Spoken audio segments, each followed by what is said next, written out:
Hey, everybody. Thanks for joining me today for Grace with Paul Gray. I've had some people say, why are we studying hell in a grace setting? Well, that's a great question. Here's why. When I teach the unconditional love of God and the all-encompassing grace for everyone, whether it's in a church setting or a small group or online, I watch people's faces and they kind of hang on every word, most of them, and they go, wow, this is wonderful. What good news. This is really cool. But then something sort of goes, oh, wait a minute. Are you saying everybody's saved? Are you saying there's no hell? And rather than just give a very pat, quick answer and move on, I feel from time to time, and this week is one of those times, that I need to address historically and from a research standpoint where I have gotten the ideas and the concepts that have changed my thinking on things like hell, for example. Okay, so today, as I continue with some things that I've borrowed from the Brazen Church and from a great book called Raising Hell, we're going to talk about a 1907 book called Lives of the Fathers, Sketches of Church History in Biography, written by Frederick Farrar, who was chaplain to the Queen of England. And in this book, we read about Augustine. The advocacy of hell came primarily on the scene with Augustine, the writer says.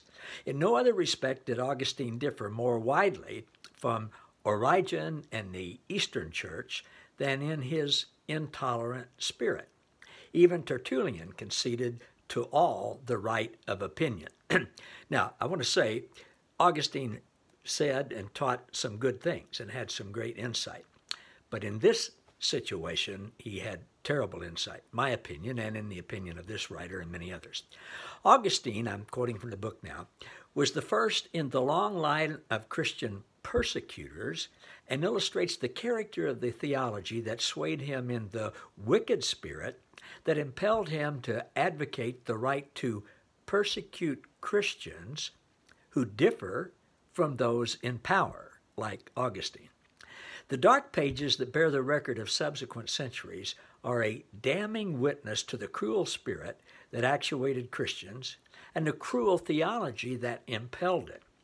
Augustine was the first and ablest asserter of the principle which led to the Crusades, the Spanish Armadas, Netherlands butcheries, the St. Bartholomew massacres, the accursed infamies of the Inquisition, the vile espionage, the hideous bales of fire of Seville and Smithfield, the racks of the giblets, the thumbscrews, and the subterranean torture chambers used by churchly torturers. Wow, I wonder how he really felt about that.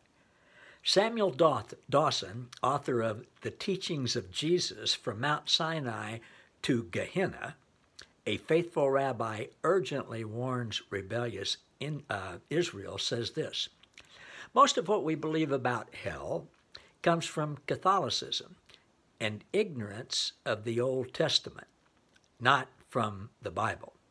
He said, I now believe that hell is the invention of Roman Catholicism. And surprisingly, most, if not all, of our popular concepts of hell can be found in the writings of Roman Catholic writers like the Italian poet Dante Alighieri, author of Dante's Inferno, the English poet John Milton, author of Paradise Lost. They set forth the same concepts in a fashion highly acceptable to the Roman Catholic faith. Yet none of our concepts of hell, this author says, can be found in the teachings of Jesus Christ, which is true. Well, following on the heels of Augustine, the greatest influence on today's hell theology via most modern Bible translations came from Jerome's Latin Vulgate. Jerome translated this tainted version of the scriptures from a very inferior Latin text in the late 4th century. For over 1,000 years, from AD 400 to 1530, the Vulgate was the definitive edition of the most influential text in Western Europe society. Indeed, for most Western Christians, it was the only version of the Bible that they knew. The Vulgate's influence throughout the Middle Ages and the Renaissance into the early modern period is even greater, much greater, than that of the King James Version in English. For Christians during that whole time, that 1100-year period of time, the phraseology and the wording of the Vulgate permeated all areas of culture. Well, what was the problem with Jerome's Bible?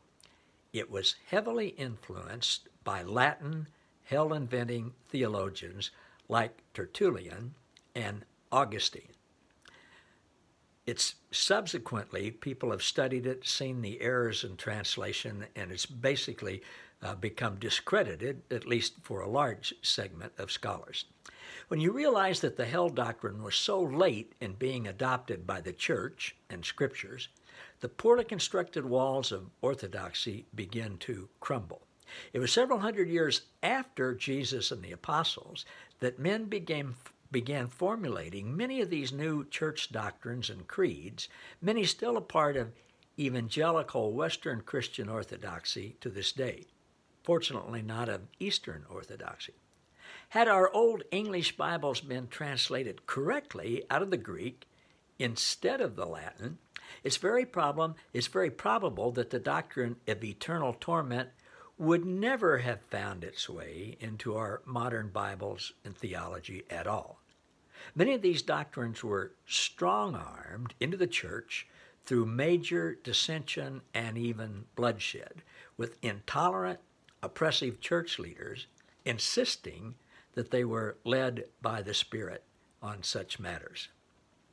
My friend Wendy Francisco, I heard her use a phrase yesterday called the Jesus protection racket.